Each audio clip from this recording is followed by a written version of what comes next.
The Lord be with you. And with your spirit. A reading from the Holy Gospel according to Luke. Glory to you, O Lord.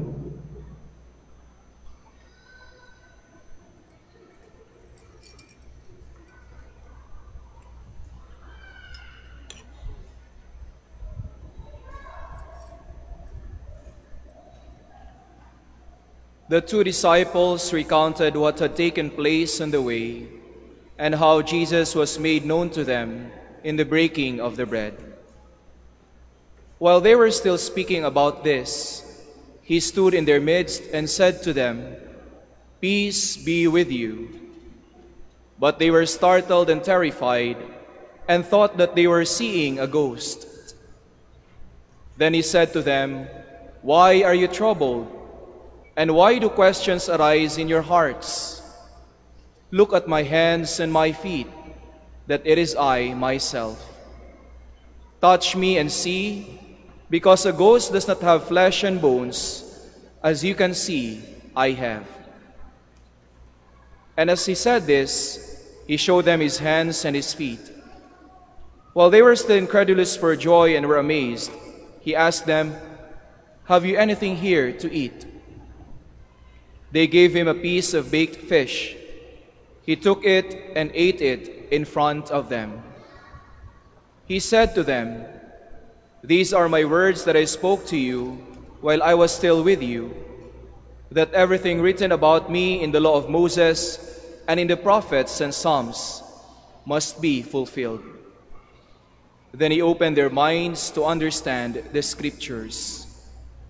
And he said to them, "Thus it is written that the Christ would suffer and rise from the dead on the third day, and that repentance for the forgiveness of sins would be preached in his name to all the nations, beginning from Jerusalem. You are witnesses of these things." The Gospel of the Lord. Praise to you, Lord Jesus Christ. Please be seated.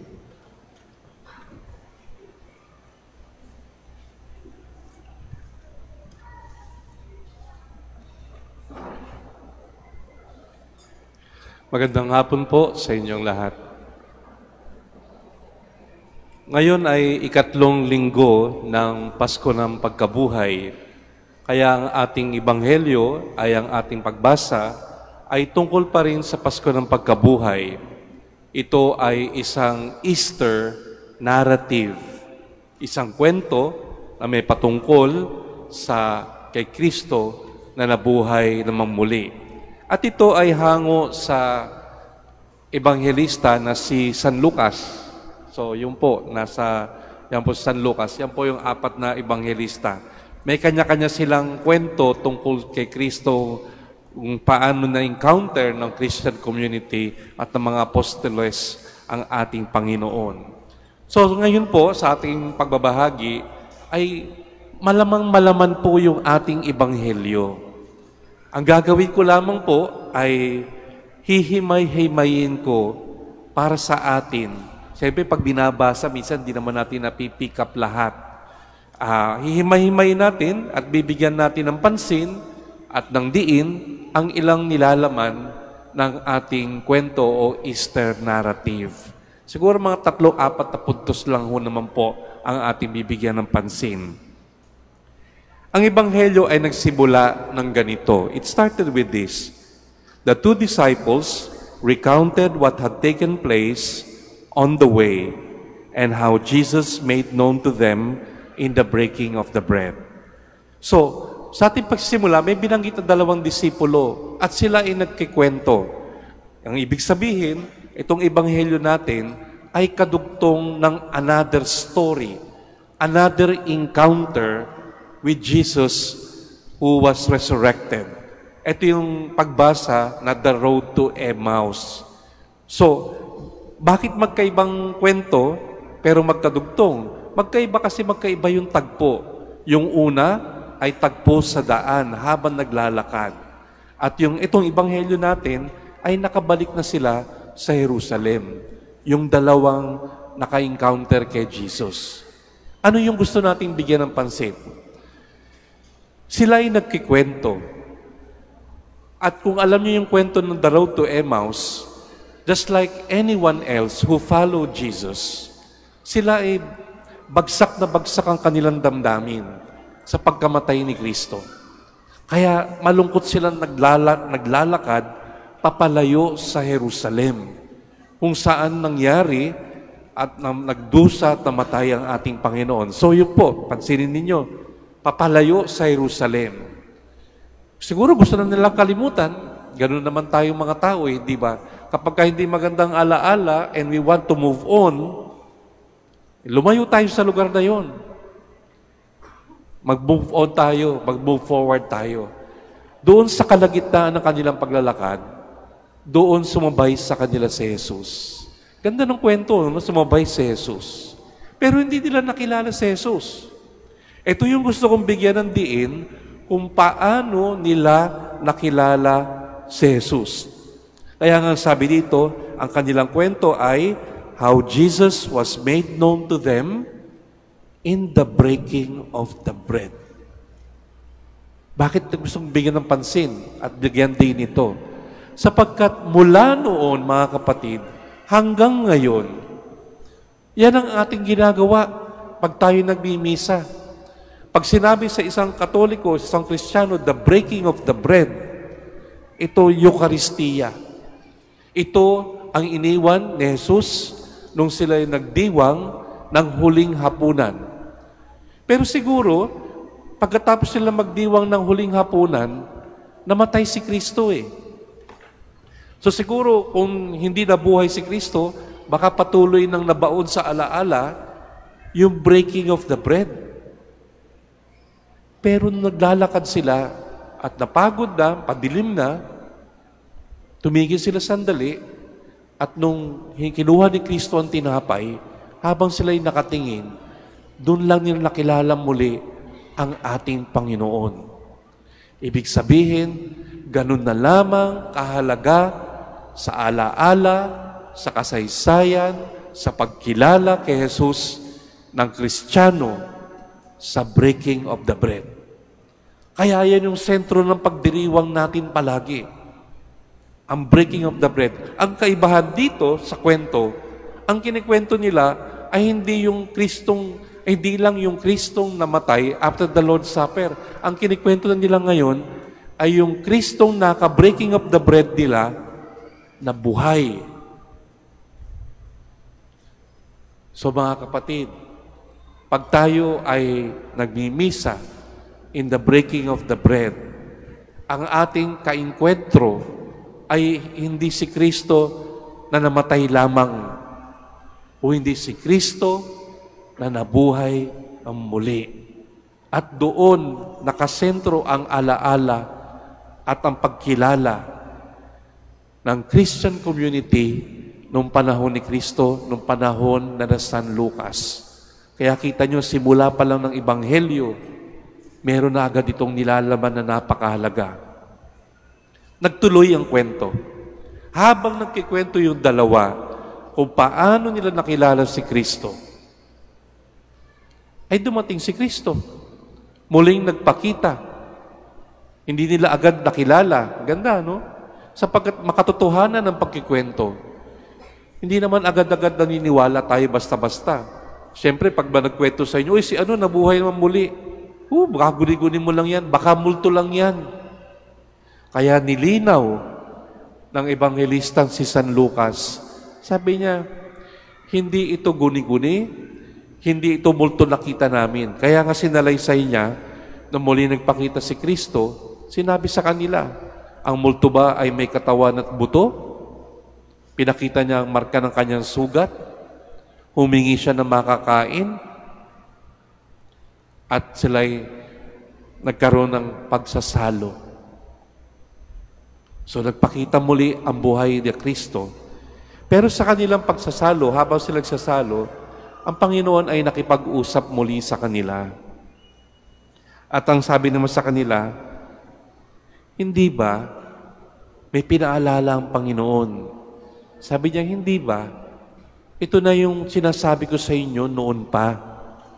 Mula sa lumang tipan, sa mga nasusulat, sa batas ni Moises, sa mga propeta, sa Salmo, ay marami nang sinulat patungkol sa Mesiyas at ito ay matutupad. Kaya nga, ang tinutukoy nito ay ang salita ng Diyos. Ito yung pangalawang punto kung paano natin makakaengkwentro ang Kristong buhay ay sa pamamagitan ng salita ng Diyos. Ang misa ay may kwento. Ang misa ay may kasaysayan. Ang misa ay nagdadala ng kwento ng kasaysayan mula sa nakaraan. Kaya nga't mga kapatid, hindi sapat ang isang misa para ikwento lahat. Kaya nga naglalaan tayo ng isang panahon. Halimbawa, panahon ng Pasko sa liturhiya, lahat ng kwento, lahat ng pagbasa tungkol sa pagsilang ng Mesiyas. Pag Lenten season, naglalaan tayo ng isang mahabang panahon para pagkwentuhan lang, para balikan ang mga nasusulat tungkol sa Mesiyas na magdurusa, mamamatay, at mamabubuhay na muli. Pagkabuhay ng Panginoon, naglalaan tayo ng isang mahabang panahon, the Easter season. At sinasariwa lamang natin. Alam niyo, mula nung Easter, lahat ng pagbasa ay mga nasusulat tungkol sa pagkabuhay ng Panginoong Hesukristo.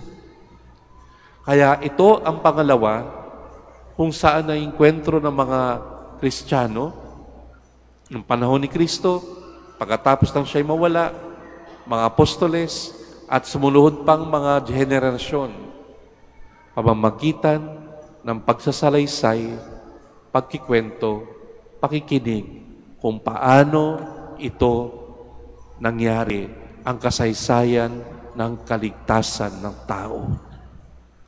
Ngayon, mga kapatid, binanggit na natin ang banal na kasulatan.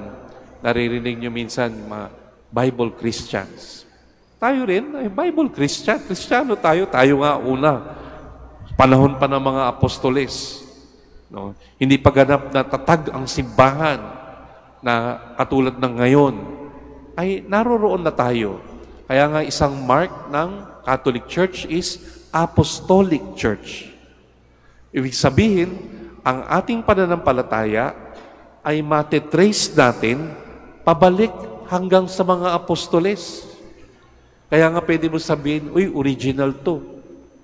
Galing pa to doon sa mga apostol ng ating Panginoong Hesukristo. Ngayon, bakit ko siya binabanggit? Sapagkat ang isang tao, paniniwala ko, kung talagang susubaybayan niya ang banal na kasulatan, imposibleng hindi niya makikita, hindi niya mapapansin, at hindi siya in love kay Maria. Yung mga nagdunubina dito noong mga nakaraang araw, ang lahat ng ebanghelyo ay Marian Gospel. Ibig sabihin, binabanggit si Maria. Sa ebanghelyo natin ngayon, hindi binanggit si Maria. Pero hindi ibig sabihin, absent si Maria.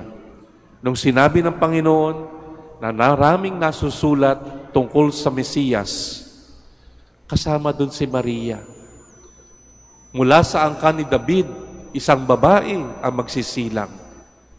Sa angkan ni Judah, isang babae na pinagpala sa babaeng lahat ang magsisilang, si Maria. Kaya ganun na lamang ang kanyang lugar, ang kanyang halaga sa kasaysayan ng kaligtasan. Kaya sa ating mga Katoliko, mga kapatid, hindi natin pinaghihiwalay yung pagmamahal kay Kristo, pagmamahal kay Maria. Yung bang maganda talaga pagpupunta dito, siyempre tayo ay bibigay puri sa ating mahal na ina, maganda din na tayo nagbibisa sapagkat ang kahalagahan ni Maria ay nakakabit sa kwento, kasaysayan, pagkatao ng ating tagapagligtas, ang Panginoong Hesukristo. So una, paghahati ng tinapay. Pangalawa, pakikinig sa salita ng Diyos na nagdadala ng kwento ng kasaysayan ng kaligtasan. Ang pangatlo ay pagpapatawad at kapayapaan. Ang bunga ng pagkabuhay ng ating Panginoon ay ang ating kaligtasan. Paano natin nararanasan ito? Sa sakramento ng kumpisan. Sapagkat ang simbahan ang itinalagang instrumento na magpapahayag at magbibigay ng kapatawaran ng Panginoon para sa mga tao. Kaya ito, punong-puno ng laman ang ating ebanghelyo. Pinapakita ko lang sa inyo mga kapatid na ang ating mga ginagawa bilang Katoliko ay hindi bunga ng kathang isip. Ito'y bunga ng kasaysayan mula pa sa mga apostol at nakikita natin sa banal na kasulatan. Ngayon mga kapatid, ano yung pang-apat na punto?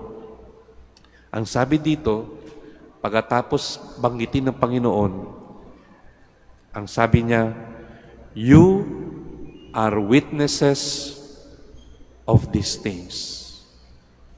At sa aking pagbasa, yung you na yun ay hindi lang yung mga tao sa panahon ni San Lucas. Ito ay lahat na nananampalataya sa ating sa ating Jesucristong buhay, na ating tagapagligtas, na ating nakakainkwentro sa banal na Eucharistia, sa banal na kasulatan, sa sakramento ng kumpisal. Ang sinasabi niya, tungkulin natin magpahayag. Tungkulin natin manghikayat. Kung maganda ang ating karanasan sa ating pananampalataya, iparanas din natin sa iba. Kung maganda ang ating karanasan sa pagpapatawad ng kasalanan sa awa ng Diyos, huwag natin sarilinin. Hikayatin natin ang ating mga kapatid, maaring Kristiyano na, maaring Kristiyano na binyagan, na nanlabig na, para uminit na muli. Hindi yung panahon, uminit muli ang kalooban para sa pagmamahal sa Diyos at sa ating mahal na ina. Kaya mga kapatid, ang pagpunta nyo rito ay hindi lang kayo tinawag pumarito. Kayo ay isusugo ang sinasabi ng Ebanghelyo. You are witnesses to this. Kayo ang magpapahayag, kayo ang tagapagpamalas ko ng kabutihan at awa ng Diyos sa ibang tao. Kaya nga alam nyo mga kapatid, nung panahon ng mga apostol, yung breaking of the bread ay hindi lang tanda ng pagtanggap kay Kristo. Ito'y tanda ng kanilang pagkakaisa kay Kristo. Kaya nga pagkatapos ng misa, pinapadalhan nila at inaalala nila yung mga taong may sakit, yung mga taong hindi makapunta, para sila ay kahit paano ay maging bahagi. Kaya yung breaking of the bread, hindi nagtatapos dito. Yung biyayang tinanggap, pwede rin nating ibahagi sa ibang tao. Yan po ang diwa ng breaking of the bread. Tanda ng pakikisa at tanda ng pagiging generous ng Diyos sa atin. Kaya ito'y binabahagi din natin. Sana po sa patuloy na pagdiriwang ng nobina sa ating mahal na ina, ay mapalalim ang ating pananampalataya at muling mag-init ang ating kalooban, ang ating pagmamahal sa Diyos, sa mahal na ina, at sa ating kapwa.